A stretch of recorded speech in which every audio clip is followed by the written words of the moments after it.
Let's talk to Charlie Rowley, former Conservative Special Advisor. He's up in Manchester at the Conservative Party conference, which I have to say, Charlie, doesn't look like the most fun you've ever had on a week of staying up late in Mancunian land.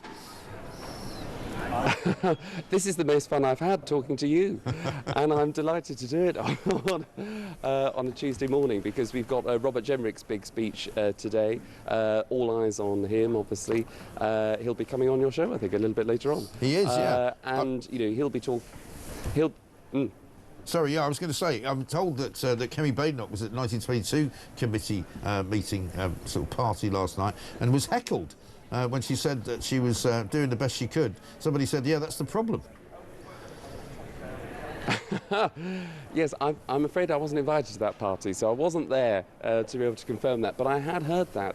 And I think, look, you know, what Kemi's done is set out her stall. She said, look, you know, she's not going to rush to policy announcements. She's taken a long time, 14 months, to declare that the Conservative Party would leave the ECHR, and every candidate, every member of the Conservative Party that wants to stand as a candidate would have to sign up to that pledge if they wanted to stand as a candidate at the next election. A lot of people, I think, welcomed the time that it has taken to do the research, to be thoughtful about it and actually come to a meaningful 200-page conclusion. That's on the one hand. On the other hand, I think we seem to have a bit of a policy blitz from the Tory party. Apparently they were expecting over the course of the next few days about 25 policies, including the £5,000 that would be originally part of your national insurance contributions. That's going actually into savings if you're a first-time buyer, if you're a young worker in your first job. Instead of paying national insurance, you get £5,000 towards your first home, as well as £1.6 billion to fund a USA-style ICE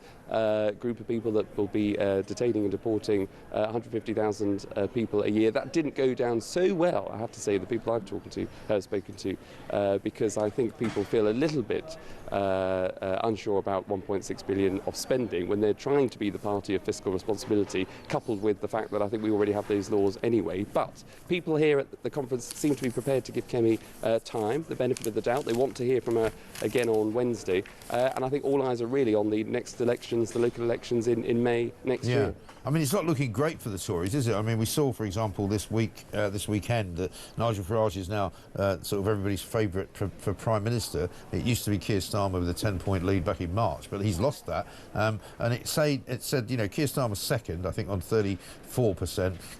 Nigel Farage first on 35%. But then the rest, 31%, was unknown. I mean, Kemi Badenoch's name didn't even appear on it.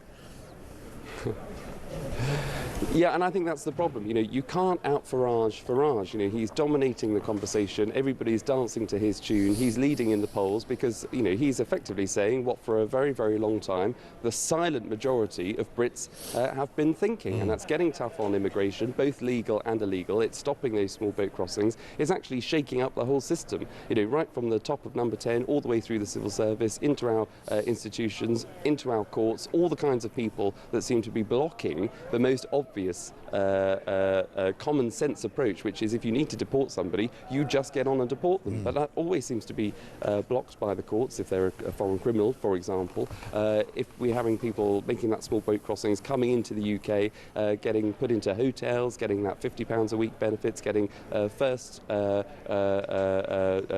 the queue when it comes to your dental and your doctor's appointments, when you've still got veterans, for example, in the UK sleeping rough. All of this speaks to an element of unfairness in the UK, and that's why so many people are fed up of the two-party system. That's why Nigel is doing so well, but that's why the Tories have got to try and articulate a pragmatic approach, securing the borders, securing the economy. That's their slogan today. But will the public give them the benefit of the doubt after 14 years of rule and being kicked out? Let's wait and see. Well, let's wait and see indeed. And apparently 2 in 3 Tory members want a pact with reform at the next election, according to the Mail today.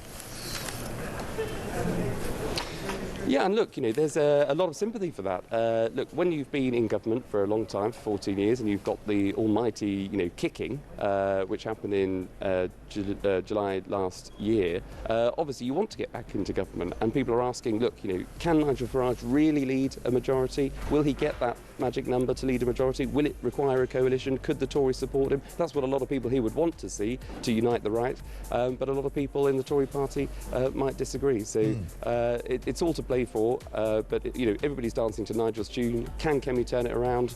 We'll have to hear from her tomorrow, but we've got Robert Jenrick up today, and that'll be very interesting for a lot of members. It will be. It's a cliffhanger. Thanks very much indeed. That is, of course, Charlie Rowley.